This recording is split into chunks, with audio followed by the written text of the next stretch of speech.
1 பேதுருவின் புஸ்தகம் 3ஆம் அதிகாரம் 21ஆம் வசனம் இவ்வண்ணமாய் சொல்லுகிறது.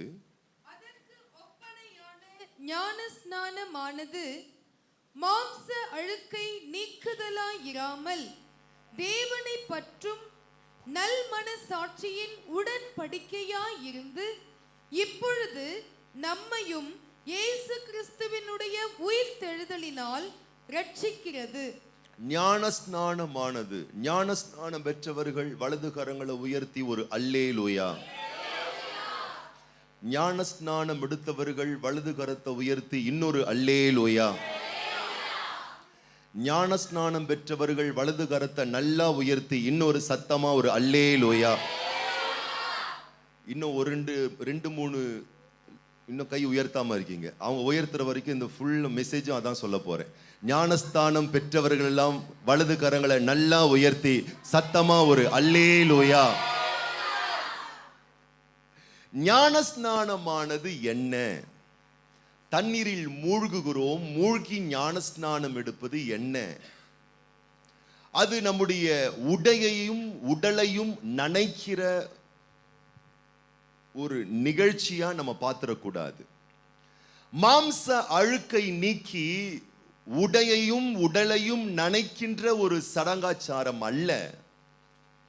அது நம்முடைய ஆத்துமாவிலே ஒரு காரியத்தை செய்யறதுக்கு, ஒரு கிரியை செய்யறதுக்காக ஏற்படுத்தப்பட்ட ஒரு நிகழ்வு. என்ன கிரியை? வேதம் சொல்லுகிறது, தேவனை பற்றும் நல்மன சாட்சியின் உடன்படிக்கையா இருக்கிறது. அப்படின்னா ஞானஸ்நானம் நான் பெற்றுவிட்டேன் என்றால் எனக்கு ஒரு மிகப்பெரிய கடமை பொறுப்பு கொடுக்கப்பட்டிருக்கிறது. அது என்ன? தேவனை நான் பற்றி கொண்டிருக்க வேண்டும். அந்த பற்றி கொள்ளுதல் மூலம் உங்கள் வாழ்வில் என்ன நிகழ்கிறது? உயிர்த்தெழுதலின் வல்லமை வெளிப்பட ஆரம்பிக்கிறது.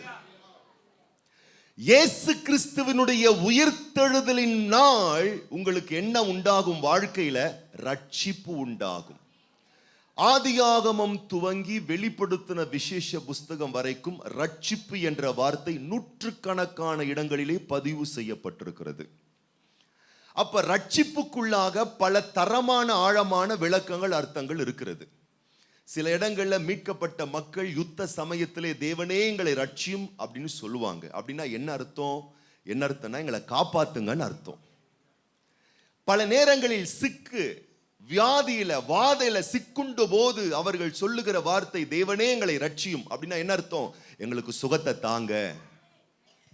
பல ரகமான சிக்கலிலே சிக்கப்பட்ட தேவ பிள்ளைகள் சொல்லுகிற வார்த்தை ரட்சியும். அப்படின்னா என்ன அர்த்தம்?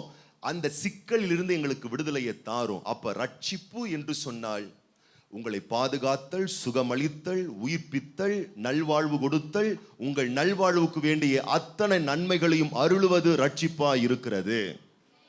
அப்ப நல்லா கவனிக்கணும். 3 விஷயம் சொல்லப்பட்டிருக்கிறது. 1 ஞானஸ்நானம், 2வது தேவனை பற்றி கொள்ளுதல், 3வது உயிர்த்தெழுதலின் வல்லமை வாழ்க்கையில் வெளிப்படுத்தல். அப்ப நம்ம என்ன நினைக்கிறோம்? ஞானஸ்தானத்தை எடுத்துடணும் எப்படியாச்சும். அல்லேலூயா. ஏன்னா அப்பதான் சர்டிபிகேட் கிடைக்கும். நாளைக்கு கல்யாணம் பண்ணுனாலும் இதான் பேசும். நாளைக்கு வீட்லயே ஒரு கருமாதி நடந்தாலும் வரணும்ல. அவ கேட்பாங்க, அவங்க ஞானஸ்தானம் எடுத்தவங்களா, சர்டிபிகேட் இருக்கான்னு கேட்பாங்களே. அப்ப அது ரொம்ப முக்கியமான இருக்கு நினைச்சு என்ன பண்றாங்க நிறைய பேர், ஏதோ சாங்கியத்துக்கும் சம்பிரதாயத்துக்கும் கிறிஸ்தவ ஒரு பெயர் வைக்கிறதுக்கும் என்பதின் அடையாளமாக எண்ணுகிறார்கள். அல்ல அல்ல. ஞானஸ்தானத்துக்கு பிரதானத்துவத்தை கொடுப்பது மட்டுமல்ல, கொடுத்த பிறகு என் வாழ்வில் உயிர்த்தெழுதலின் வல்லமை வெளிப்பட வேண்டுமேயானால் அனுதினமும் நான் தேவனை பற்றி கொள்ளுகிற வாழ்க்கையில் உறுதி உள்ள நபராய் வாழ்ந்திருக்க வேண்டும். அப்ப அந்த பற்றி கொள்ளுதல் தான் தேவனுக்கும் உங்களுக்குமான உறவை வலுப்படுத்துகிற முக்கியமான ஒரு பகுதி. அந்த ஐக்கிய உறவின் நிமித்தமாக தான் உயிர்த்தெழுதலுடைய ஆசீர்வாத வல்லமை, ரட்சிப்பு, நன்மை, பாதுகாப்பு எல்லாம் உங்க லைஃப்ல வெளிப்படும். அல்லேலூயா. தலப்பா கட்டி பிரியாணி இருக்கு, சாப்பிட்டிருக்கீங்களா? தலப்பா கட்டி பிரியாணியில போயிட்டு chicken biryani parcel, mutton biryani parcel வேணும் நீங்க கேட்டீங்கன்னா பக்கெட்டா இல்ல 2 பேருக்கா 3 பேருக்கான்னு கேட்பான். நீங்க சின்ன பக்கெட்டா பெரிய பக்கெட்டா, ஒரு பார்சலா 2 பார்சலா 4 பார்சலா சொன்னா அவன் வெறும் மட்டன் பிரியாணி சிக்கன் பிரியாணி மட்டும் தர மாட்டான். கூடவே சேர்த்து ஆனியன் ரைத்தா தருவான், பிரிஞ்சால் பச்சடி தருவான், சிக்கன் 65 தருவான், பிரெட் அல்வா தருவான், முட்டை தருவான், பெப்சி தருவான். அல்லேலூயா. நீங்க கேட்டது பெப்சி இல்ல, பிரியாணி. பிரியாணி தான் மெயின் கோர்ஸ். அல்லேலூயா. இதை நீங்க வாங்குனீங்கன்னா கூடவே சைட் டிஷ் சேர்த்து கொடுக்கப்படும். முதலாவது என் வாழ்க்கையில வல்லமை நன்மை அல்ல, முதலாவது என் வாழ்க்கையில் தேவனை பற்றுகிற நல்மன சாட்சி மெயின் கோர்ஸ். இந்த அடிப்படையில் தான் எனக்கு எல்லாம் கிடைக்கிறது. பக்கத்துல பார்த்து சொல்லுங்க, முட்டை மட்டும் வேணுமா? பெப்சி மட்டும் வேணுமா? சாரி, பெப்சி மட்டும் வேணுமா? இல்ல சிக்கன் 65? நீ அதெல்லாம் தேடாத, நீ பிரியாணி மட்டும் ஃபோக்கஸ் பண்ணு, இது எல்லாம் உனக்கு கூட கூடவே கொடுக்கப்படும். நம்ம ஆட்கள் என்ன பண்றாங்கன்னா மெயின் மேட்டரையே விட்டுறாங்க. அல்லேலூயா. கல்யாணமான உடனே கணவனுக்கும் மனைவிக்கும் சர்டிபிகேட் கொடுக்குறாங்க, திருமணம் ஆயிருச்சு, இன்விடேஷன் கொடுக்குறாங்க, போட்டோ ஆல்பம் கொடுக்குறாங்க. வாழ்க்கையில் அவர்கள் வாழும் பொழுது ஒரு கணவன் தன் மனைவிக்கு செய்ய வேண்டிய கடமைகள் உதவிகள் செய்ய வேண்டுமேயானால், பா சர்டிபிகேட் இருக்குப்பா நான் செய்யணும்பா என் மனைவிக்கு, சர்டிபிகேட் இருக்குப்பா நான் செய்யணும்பா மனைவிக்குன்னு செய்ய மாட்டாரு. மனைவி ஐயோ என் புருஷனுக்கு சர்டிபிகேட் கொடுத்துட்டாங்களே செஞ்சுதான் ஆகணும், செய்ய மாட்டாங்க. சர்டிபிகேட் இருக்கிறதுனால செய்ய மாட்டாங்க, உறவு ஸ்ட்ராங்கா இருந்தா செஞ்சு முடிப்பாங்க. அப்போ வரவு உறவினால் தான் வருகிறது, உறவு உடையுமே ஆனால் வரவு நின்று போகிறது. எத்தனை பேர் ஆமென் சொல்றீங்க? உன் வாழ்க்கையில தேவனுடைய வளமான வரங்களும் வரவுகளும் வர வேண்டுமேயானால் தேவனுக்கும் உணவுக்கும் இருக்கக்கூடிய உறவு உறுதியானதா. அப்ப நீங்க எந்த அளவுக்கு ஆண்டவருக்கு அடுத்த விஷயத்துல பற்றி கொள்ளுதல்ல டிசிஷன் எடுக்கிறீங்களோ, நான் இன்னும் ஜனவரி மாதத்தை விட இந்த மாதம் அதிகமா நான் ஜெபம் பண்ண போறேன். நீ ஒரு டிசிஷன் எடுக்கிற பார், அப்பவே ஆண்டவர் அங்க டிசிஷன் எடுத்துருவார். ஜெபிக்கிற பிள்ளை மேல ஆசீர்வாதத்தை ரிலீஸ் பண்ணு. ஜனவரி மாசத்தை விட இந்த பிப்ரவரி மாசம் நான் கர்த்தருக்கு அதிகமா செய்ய போறேன், கொடுக்க போறேன். நீங்க தீர்மானம் பண்ணும்போது அவர் அங்க வானத்தை ஓபன் பண்ணிடுறாரு.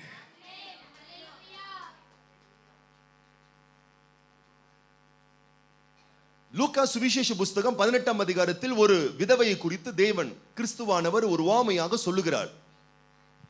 அந்த விதவை என்ன பண்றா, ஒரு அநீதியான உக்கிரான இடத்துல போயிட்டு எனக்கு நியாயம் செய்யும், எனக்கு அதை செய்யும், எனக்கு இதை செய்யும், எனக்கு இதை செய்யும், எனக்கு அதை செய்யும், எனக்கு அதை செய்யும், இதை செய்யும் கேட்டுக்கிட்டே இருக்கா. ஒரு எஃபர்ட் எடுத்துக்கிட்டே இருக்கா. அவ ஒரு டிசிஷன் மேக் பண்றா. என்னன்னு, நான் கேட்கணும், நான் பெறணும், நான் கேட்கணும் போகணும் பேசணும். இப்ப இயேசு கிறிஸ்து அந்த உவமையை எப்படி தெரியுமா கோட் பண்றாரு? அதுதான்ப்பா ஜெபம்ங்கறாரு. சொல்லிட்டு சொல்றாரு, தம்மால் தெரிந்து கொள்ளப்பட்டவர்கள் தம்மை நோக்கி இரவும் பகலும் நோக்கி கூப்பிட்டால் சீக்கிரத்திலே தேவன் நியாயம் செய்வார். நான் இரவும் பகலும் ஜெபம் பண்ணுவேன், கூப்பிடுவேன், கேட்பேன். நீ ஒரு டிசிஷன் எடுத்தினா ஆண்டவர் ஒரு டிசிஷன் எடுப்பாரு, சீக்கிரத்திலே நியாயம் செய்யும். உங்க பசங்க இன்னைக்கு தீர்மானம் பண்றாங்க, சொல்றாங்க உங்ககிட்ட வந்து, டாடி ஸ்டேட் ஃபர்ஸ்ட் இல்லைனாலும் ஸ்கூல் ஃபர்ஸ்ட் எடுத்து காட்டுறேன் பாருங்க இந்த முறை.